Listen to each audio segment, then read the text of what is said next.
मनीष प्रसाद भी हमारे साथ हैं। मनीष, सिक्योरिटी ब्रिज की यहाँ पर बात हो रही है और बात हो रही है कि हो सकता है कि ट्रंप ने खुद ही, क्योंकि बहुत ज्यादा विरोध प्रदर्शन हम देख रहे हैं जो ईरान के प्रति उनका हमला हुआ है, अमेरिकन में हम देख रहे हैं, और अमेरिकन पर ये जो गन कल्चर है वो भी काफी ज्यादा भारी पड़ रहा है, लेकिन इतना भारी कि प्रेसिडेंट ट्रंप पर ही फायर कर दिया जाए।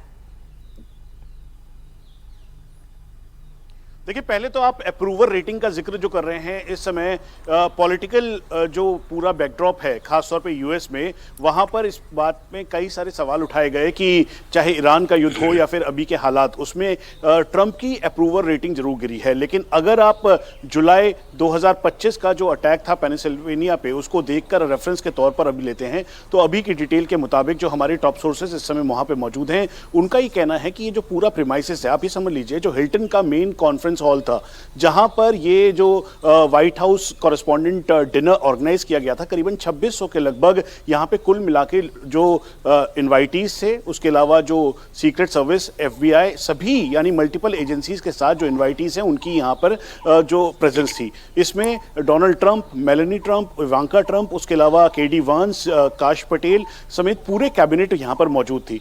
इसीलिए सुरक्षा बहुत ज्यादा थी। ये जो पूरा हिल्टन होटल है, ये आप समझ लीजिए कि मेन रोड से एंट्री करने के बाद जो हिल्टन होटल का फर्स्ट एग्जिट है, जहां पर फर्स्ट एंट्री पॉइंट है, जहां पर जो फर्स्ट बैरिकेड आप समझ लीजिए, वहीं पर कैमरा प्रेजेंस थी।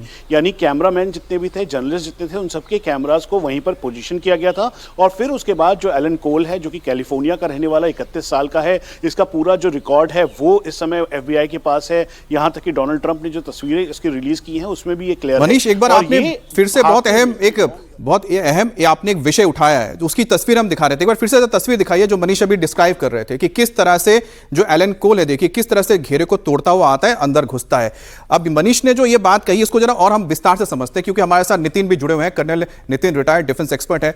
कर्नल नितिन, ये जो तस्वीर हम दिखा रहे हैं, क्योंकि आप लोगों से हम यही समझना चाह रहे हैं कि सुरक्षा में ये सेंधमारी कैसे लग सकती है, कैसे मुमकिन है। हम, क्योंकि हमें तो समझ में इसलिए नहीं आता है क्योंकि हम जब देखते हैं भारत में किस तरह से जो बाहर पुलिस का घेरा होता है, फिर आपके पैरामिलिट्री फोर्सेस का घेरा होता है, फिर एसपीजी का घेरा होता है, फिर एक इंटरनल और एक एसपीजी का घेरा होता है।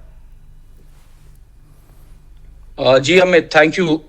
मैं इस पूरे घटनाक्रम में दो बातों को हाईलाइट करना चाहूंगा।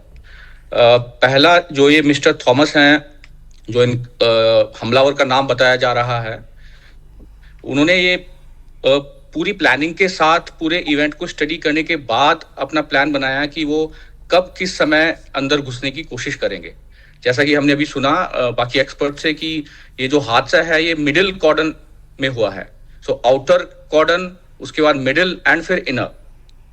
सो मिडिल कॉर्डन में अगर आप ये तस्वीरें भी देखें तो सबसे ज्यादा एक्टिविटी तब होती है जब वहां पे स्क्रूटनी होती है इवेंट से पहले लोगों के अंदर आने के लिए।